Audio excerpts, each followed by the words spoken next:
போன வீடியோல பணவீக்கம் எப்படி நம்ம பணத்தோட மதிப்பை மெதுவா குறைக்குதுன்னு பார்த்தோம். இன்னைக்கு இன்னும் முக்கியமான ஒரு விடயம், பணத்தை பத்தி பேசுறது தப்பா?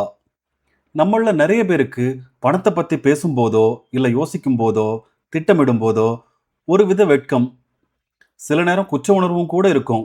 அது ஏன்? அந்த எண்ணம் சரியா? இன்னைக்கு அந்த நம்பிக்கையை கொஞ்சம் ஆராயலாம்.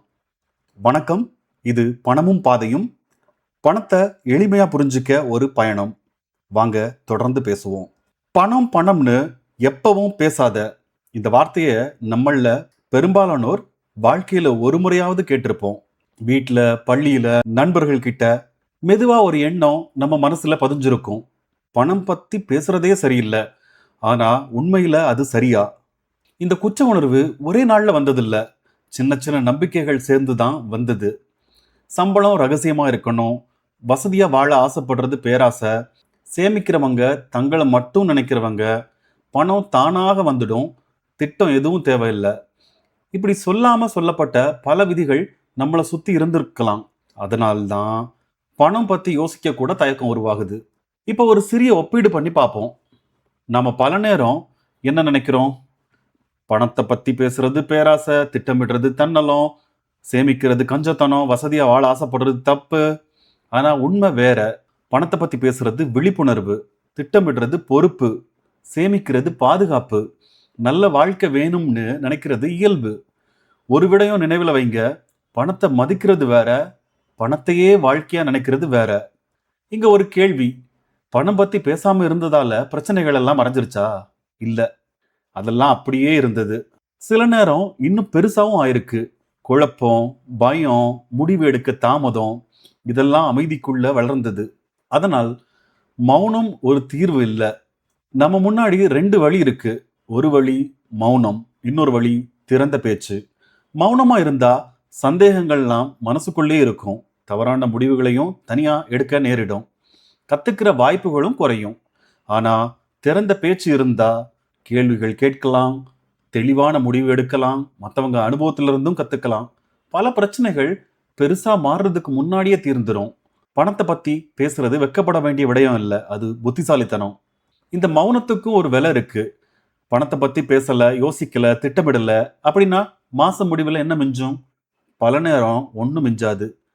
பணத்தை பத்தி தெரிஞ்சுக்க முயற்சி பண்றவங்க கிட்ட ஒரு திட்டம் இருக்கும், தெரிஞ்சுக்க விருப்பமே இல்லாதவங்க கிட்ட திட்டம் இருக்கவே இருக்காது. இது திறமை பத்தின விடயம் இல்ல, இது விழிப்புணர்வு பற்றிய விடயம். சிலர் நினைப்பாங்க, பணத்தை முக்கியமா எடுத்துக்கிட்டா பேராசை வந்துடுமோ? உண்மையில அப்படி இல்ல. பணத்தை மதிக்கிறதுனா காசு எங்க போகுதுன்னு தெரிஞ்சுக்கிறது, சேமிப்பு, செலவு, கடன் இதெல்லாம் பத்தி கத்துக்கிறது, குடும்பத்தோட திறந்து பேசுறது, எதிர்கால இலக்குகளுக்காக திட்டமிடுறது, அவ்வளவுதான். ஏன் இது முக்கியம்? ஏன்னா பணத்தை மதிக்கிறதுன்னா உண்மையில உங்க வாழ்க்கையை மதிக்கிறீங்க. பணத்தை பத்தி தெளிவா இருந்தா நிம்மதி கிடைக்கும், முடிவுகளை சுதந்திரமா எடுக்க முடியும், எதிர்காலம் பத்தின தெளிவு வரும். இது பேராசை இல்லை, இது செல்ஃப் ரெஸ்பெக்ட். இது ஒரு உதாரணம் மூலம் பார்ப்போம். கவின் 28 வயசு, ஐடி துறையில வேலை, மாச சம்பளம் 35,000 ரூபாய். அவருக்கு ஒரு நம்பிக்கை இருந்துச்சு, பணம் பத்தி பேசுறது சரியில்லை, அதனால யார்கிட்டையும் சம்பளம் பத்தி பேச மாட்டாரு, திட்டமிட மாட்டாரு, கேள்வி கேட்க மாட்டாரு. முடிவில் என்ன நடந்தது? காசு எங்க போகுதுன்னே தெரியல. பல ஆண்டுகளா சேமிப்பும் இல்லை. ஒரு நாள் கவின் ஒரு விடயத்தை புரிஞ்சுக்கிட்டாரு, பணம் பத்தி யோசிக்கிறது தப்பு இல்லை, அவ்வளவுதான். ஆனா அந்த ஒரு எண்ண மாற்றம் அவரோட வாழ்க்கையே மாற்ற ஆரம்பிச்சது. கேள்விகள் கேட்க ஆரம்பிச்சாரு, கத்துக்க ஆரம்பிச்சாரு, திட்டமிட ஆரம்பிச்சாரு, மௌனம் குறைஞ்சது, தெளிவு அதிகரிச்சது. எல்லா மாற்றமும் முதல்ல மனசுல தான் தொடங்கும். பழைய பார்வை என்ன சொல்லுது?